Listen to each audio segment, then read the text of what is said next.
పంచాయతీ ఎన్నికల్లో తెలంగాణ ప్రజలు కాంగ్రెస్ పార్టీని ఆశీర్వదించారన్నారు సీఎం రేవంత్ రెడ్డి. ప్రజాపాలనలో ఇది అద్భుత విజయంగా అభివర్ణించారు. బీఆర్ఎస్ బీజేపీ కూటమిగా ఏర్పడి పోటీ చేశాయన్న రేవంత్ 2029 ఎన్నికల్లో ఇలాంటి ఫలితాలే రిపీట్ అవుతాయన్నారు.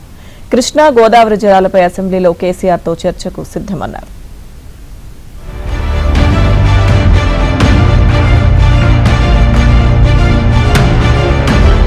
కాంగ్రెస్ ప్రభుత్వంపై రాష్ట్ర ప్రజలు సంపూర్ణ విశ్వాసం కనబరిచారన్నారు సీఎం రేవంత్ రెడ్డి.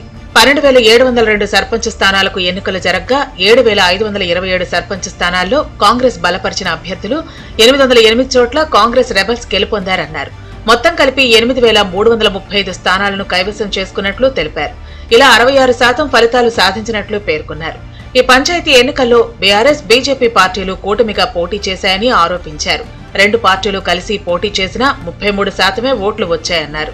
మొత్తానికి 8,335 గ్రామ పంచాయతీలు 66% ఫలితాలను కాంగ్రెస్ రెబెల్స్ ఈ ఎన్నికలలో మేము సాధించడం జరిగింది.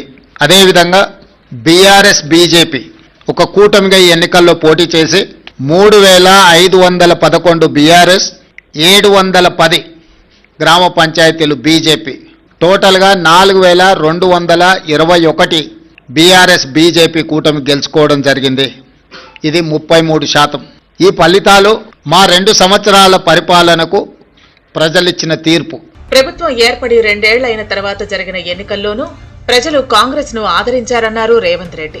పంచాయతీ ఎన్నికల ఫలితాలు తమ 2 ఏళ్ల పాలనపై తీర్పుగా భావిస్తున్నామన్నారు.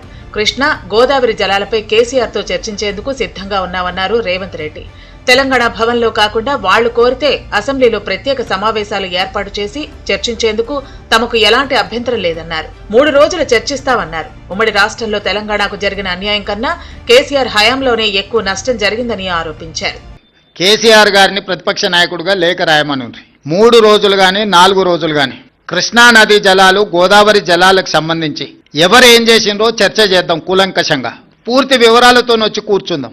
ఏ విషయమైనా వారు లేవనెత్తని 10 సంవత్సరాలలో వారు చేసిన అన్యాయాన్ని వారు సంతకాలు పెట్టి 299 టీఎంసీ మాకు చాలు, 512 టీఎంసీ ఆంధ్రప్రదేశ్ను తీసుకోమని కృష్ణానది జలాలలో ఏ విధమైన ఒప్పందాలు చేసిండో ఒప్పందాలతో పాటు నేను సూటిగా వారితోని చర్చను ఆహ్వానిస్తున్నా.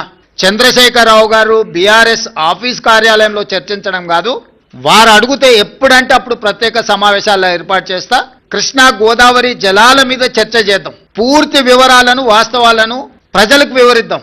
ఈరోజు ఉమ్మడి రాష్ట్రానికంటే కూడా తీరని ద్రోహం చేసింది బీఆర్ఎస్ చంద్రశేఖరరావు గారు. పార్టీ మారిన ఎమ్మెల్యేల అనర్హత అంశంలో స్పీకర్ నిర్ణయంపై సీఎం స్పందించారు. స్పీకర్ నిర్ణయం నచ్చకపోతే కోర్టుకు వెళ్లవచ్చన్నారు. అసెంబ్లీ సాక్షిగా హరీష్ రావు వాళ్లంతా తమ వాళ్లేనని అన్నారని గుర్తు చేశారని అందుకు తగ్గట్టు సమయం ఇవ్వాలని కోరారన్నారు. ఎమ్మెల్యేల జీతాల నుంచి పార్టీ కార్యాలయానికి ఫండ్ వెళుతుందన్నారు. ఇప్పుడు మాత్రం బీఆర్ఎస్ నేతలు ఎమ్మెల్యేల విషయంలో ఎందుకు అభ్యంతరం చెబుతుందన్నారు. సొంత పార్టీ ఎమ్మెల్యేలనే కాదనే దుస్థితి బీఆర్ఎస్ది అన్నారు.